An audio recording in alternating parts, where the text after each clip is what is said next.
आता पाहूया कशी सुरू आहे विधानसभेची तयारी, त्या संदर्भातल्या टॉप 9 बातम्या।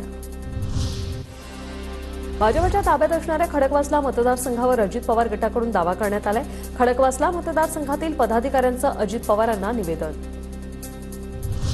विधान परिषद निवडणुकीत क्रॉस वोटिंग केलेल्या आमदारांची ओळख पटली आहे। विधानसभा जवळ आली आहे, चुकीला माफी नाही, नाना पटोलेंचा सूचक इशारा। राष्ट्रवादी काँग्रेस शरद पवार गटाकडून विधानसभा निवडणुकीच्या तयारीला सुरुवात। 100 मतदारसंघात निरीक्षकांची नेमणूक। छत्रपती संभाजीनगरमधील 9 पैकी 5 मतदारसंघ मनसे लढवणार। संभाजीनगर मध्य, संभाजीनगर पूर्व, फुलंब्री, पैठण आणि गंगापूर विधानसभेच्या जागा लढवणार।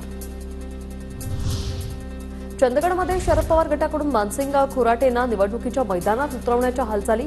खोराटे हे अजित पवार गटाचे विद्यमान आमदार राजेश पाटलांचे कट्टर विरोधक। बुलढाण्याच्या सिंदखेड राजामध्ये राजेंद्र शिंगणेंची पुतणी गायत्री शिंगणे पवार गटाकडून निवडणूक लढण्यास इच्छुक, तर राजेंद्र शिंगणे अजित पवार गटाचे आमदार। शरद पवार गटाच्या माढ्याच्या जागेवर काँग्रेसचा दावा। काँग्रेसच्या नगराध्यक्षा मीनल साठेंची काँग्रेसला जागा सोडण्याची मागणी, तर मी दावेदार नाही, मीच पवार गटाचा माढ्याचा उमेदवार, संजय कौकाटेंचा विश्वास। भाजपचे माजी आमदार शिवाजीराव पाटील कव्हेकरांनी घेतली राज ठाकरेंची भेट। राज ठाकरेंची भेट घेतल्याने राजकीय चर्चांना उधाण।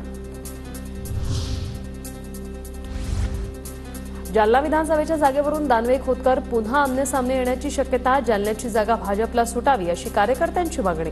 रावसाहेब दानवेंचे बंधू भास्कर दानवे यांचं वक्तव्य।